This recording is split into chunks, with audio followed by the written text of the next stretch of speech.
নিমন্ত্রণ করলেই তো হবে না, সবার যেন খাতির যত্ন হয়। খোকা ভালো করে দেখে নিস কিন্তু কি করে ড্রামা ক্রিয়েট করতে হয়। তার রাজপুরীটা হচ্ছে সোনা। আমরা প্রথম থেকেই দেখাই যে প্রোটাগনিস্ট স্ট্রং, অ্যান্টাগনিস্ট স্ট্রং নয়, তাহলে ব্যাপারটা জমবে। সিনেমাতে লড়াইটা কার সঙ্গে থাকে? মুখ্যমন্ত্রীর সঙ্গে লড়াই থাকে, প্রধানমন্ত্রীর সঙ্গে লড়াই থাকে। এখানে একজন প্রোটাগনিস্ট কিন্তু সাফিসিয়েন্ট নয়। Problem solution, problem solution. Hello student, আজকে আমরা ফিল্ম স্টাডি এবং ফিল্ম মেকিংয়ের ক্লাসের যে টপিকটা আলোচনা করছি that is the all about the drama, কী করে ড্রামা ক্রিয়েট করতে হয়। তো ইতিমধ্যে আমরা প্রিভিয়াস ক্লাসে শিখে গেছি কি ড্রামার প্রথম এলিমেন্ট হচ্ছে কি, প্রথম এলিমেন্ট শিখেছি হলো যে কমফর্ট থেকে আনকমফর্টেবল জোনে যাবে প্রোটাগনিস্ট ক্যারেক্টার। দ্বিতীয়, আজকে হচ্ছে সেকেন্ড এলিমেন্ট নিয়ে আজকে আমরা আলোচনা করব।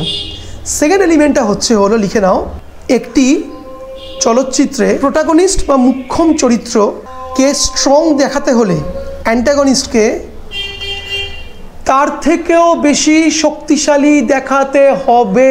এটা একদম গুরু মন্ত্র। তোমরা যারা ফিল্ম মেকিং কোর্স করছো, শিখছো, জানছো, বুঝছো, এটা একদম মাথার মধ্যে ঢুকিয়ে নাও। আমি একটা গ্রেট এক্সাম্পল দিই। আজকে রামকে কী দেখিয়েছিল? রাম একজন রাজার ছেলে, কিন্তু তার মাই তাকে দেখতে পারে না, সহ্য করতে পারে না। তার বাবাকে বাধ্য করে তাকে জঙ্গলে পাঠিয়ে দেওয়া হয়। জঙ্গলে তার কাছে কোনো বস্ত্র, তার কাছে কিচ্ছু ছিল না, তাই তো? সে তার ভাই এবং তার বউকে নিয়ে চলে যায়। কিন্তু অপোজিট তার যে অ্যান্টাগনিস্ট কে ছিল, এই রামায়ণের অ্যান্টাগনিস্ট কে ছিল? রাবণ। রাবণকে কতটা পাওয়ারফুল দেখিয়েছিল, রাবণকে কতটা স্ট্রং দেখিয়েছিল যে তার রাজপুরীটা হচ্ছে সোনার, perfect. Antagonist is a perfect, strong, খুব সিস্টেমেটিক বিল্ড আপ। সোনার লঙ্কা কে করতে পারে? যে খুব পারফেক্ট হলে নাহলে করা সম্ভব। আজকে যদি প্রথম থেকে আমরা যদি দেখাই যে হলো প্রোটাগনিস্ট স্ট্রং, অ্যান্টাগনিস্ট স্ট্রং নয়, অ্যান্টাগনিস্ট হলো নেগেটিভ ক্যারেক্টার, প্রোটাগনিস্ট হচ্ছে মুখ্যম চরিত্র। আমরা প্রথম থেকেই যদি দেখাই যে প্রোটাগনিস্ট স্ট্রং, অ্যান্টাগনিস্ট স্ট্রং নয়, তাহলে ব্যাপারটা জমবে। প্রোটাগনিস্টে গেলেই যাচ্ছে।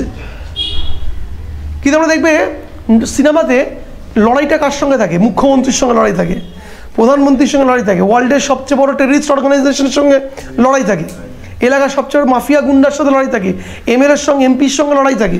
অ্যাভেঞ্জার্স দেখেছো? অ্যাভেঞ্জার্সের হিরো কি থ্যানোসের সঙ্গে একা কোনো সুপার হিরো পেরে উঠছিল? খেলিয়ে আটা বানিয়ে দিচ্ছিল সবাইকে, এক একজনকে তুলে তুলে ছুঁড়ে মেরে দিচ্ছিল একদম পুরো।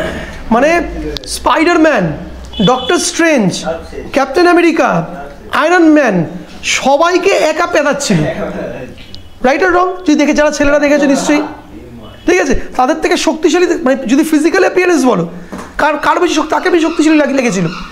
থ্যানোসকে। যদি ক্যাপ্টেন আমেরিকার হাইট যদি 6 ফুট দেখানো হয়, থ্যানোসের হাইট দেখিয়েছে হচ্ছিল 20 ফুট। 20 ফুট থ্যানোসের, ওই হাতগুলো এরকম বড় বড় ছিল। আচ্ছা, থ্যানোসকে যদি পাওয়ারফুল না ভাবো তো, তুমি যদি আজকে অ্যাভেঞ্জার থ্যানোসকে ছাড়া সবাই মিলে তার চেষ্টা করছে তারা, এবং ওই অ্যান্টাগনিস্ট ক্যারেক্টারটাকে বিট করার জন্য তারা তাদের পাওয়ার বিল্ড আপ করছে। কীভাবে বিল্ড আপ করছে?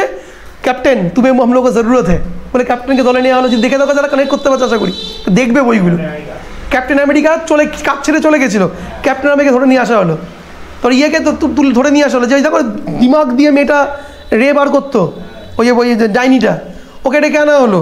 সবাইকে ডেকে ডেকে নিয়ে টিম করছে। কে টিম করছে? তারপরে ইয়েকে বলো, ওই হাল্ক চলে গেছিলো, হাল্ককে ডেকে নিয়ে আসা হলো, সবাই ডেকে নিয়ে আসলো। খেয়াল করে দেখো তাহলে, অত বড় পাওয়ারফুল অ্যান্টাগনিস্টকে বিট করার জন্য এখানে একজন প্রোটাগনিস্ট কিন্তু সাফিসিয়েন্ট নয়, তারা তাদের পাওয়ারকে বিল্ড আপ করছে। বিল্ড আপটা জার্নি।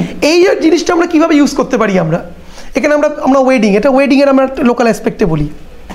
বাবার একটা ভয়েস ওভার করতে পারি। বাবা বলছে যে আমার মনার বিয়ে বলে কথা, তাই আমি এবছরে 500 লোককে নেমন্তন্ন করেছি। কিন্তু নেমন্তন্ন করলেই তো হবে না, সবার যেন খাতির যত্ন হয়। খোকা ভালো করে দেখে নিস কিন্তু। দেখো ড্রামাটিজম হলো। খোকা কি বলছে? হ্যাঁ বাবা, নিশ্চয়ই দেখে নেবো, চিন্তা নেই। খোকা তারপরে বাজারে গেল। 500 লোকের নেমন্তন্ন, আপনার কত মাল কিনতে হবে। ক্যাটারিংয়ের সাথে কথা বলছে, নেগোশিয়েট করছে, এত টাকা, এত বাজেট বলা হয়েছে, একটু দাদা কম নিন, ভালো কাতলা মাছে পিট লেবে। কী দেখাচ্ছে? স্ট্রাগল দেখাচ্ছি। 500 লোক আসবে, সে 500 লোকের খাওয়া দাওয়া অ্যারেঞ্জমেন্টের আপনি একটা সেগমেন্ট রাখতেই পারি 10 মিনিট 15 মিনিটের জন্য ওয়েডিংয়ে। আমরা বিয়ে বাড়িতে খাওয়াটা দেখাও কি দেখাই না, কিন্তু কী দেখাই শুধু গিলছে লোকে এটা দেখাই, বাট গেলার পেছনের যে স্টোরিটা সকালবেলা শ্যুট করতেই পারি আমরা, ইয়েস অর নো, করতে পারি কি পারি না? রাঁধুনিদের কথা বলতে পারি, একটা রাঁধুনি বলতে বলতে তার একটা বাইট বা ইন্টারভিউ দিতে পারি আমরা, সে বলতে পারে যে আমরা দীর্ঘ 20 বছর ধরে বিয়েবাড়িতে রান্না করে আসছি, আমরা বুঝি রান্না মানে শুধু রান্না নয়, মানুষের মন জয় করার একটা অস্ত্রই হচ্ছিল রান্না। আমরা নিজেদের সেরাটা দিই, সবাই যেন খেয়ে দুহাত ভরে আশীর্বাদ দেয় বর এবং বউকে। দেখো এটা বলা যেতে পারে, দেখো কল্পনা কত সুন্দর লাগবে। সবার বাবার টেনশনটা দেখালাম, বাবা এসে করছে, মা এসে বলছে কী গো ওরা দেখো নি, ও দেখো ভালো সব রান্নাবান্না হচ্ছে তো, ওটা কিন্তু খুব কিন্তু অমুকের বিয়েতে কিন্তু রান্নার নিয়ে সবাই কিন্তু একটু খাসির মাংসটা নিয়ে কিন্তু অবজেকশন করেছিল, একটু তুমি দেখে নিও খাসির মাংসটা। তোর বাবা বলো আরে গিন্নি চিন্তা নেই, আমি একদম টিটা করে রেয়াজি খাসি বলেছি। মেয়ে কি বললো, বাপি আমার কিন্তু অনেক ফ্রেন্ডস কিন্তু মাটন খায় না, তোর ফ্রেন্ডসদের জন্য চিকেন আছে তো, শুকনো চিকেন, চিন্তা করছিস কেন? আমি রবিকে বলে দিয়েছি, রবি কাকাকে 100 কেজি চিকেনের ব্যবস্থা করেছি, বুঝছো? মানে problem solution.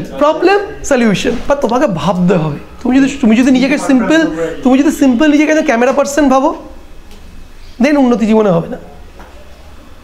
You have to make it, you are a creator. Main problem হচ্ছে তুমি এখানে ক্রিয়েটার হতে এসছো, তোমার প্রত্যেকের কাছে ক্যামেরা আছে, প্রত্যেকের কাছে তোমরা ফটো তুলতে পারো, ভিডিও করতে পারো। সেকেন্ড স্টোরি টেলিংয়ের বা ভালো স্ক্রিপ্টের প্রথম পয়েন্ট। সেকেন্ড পয়েন্ট হচ্ছে কি বললাম, অ্যান্টাগনিস্টকে আমি যত বড় দেখাবো, প্রোটাগনিস্ট তত বড় হতে হবে বিট করার জন্য।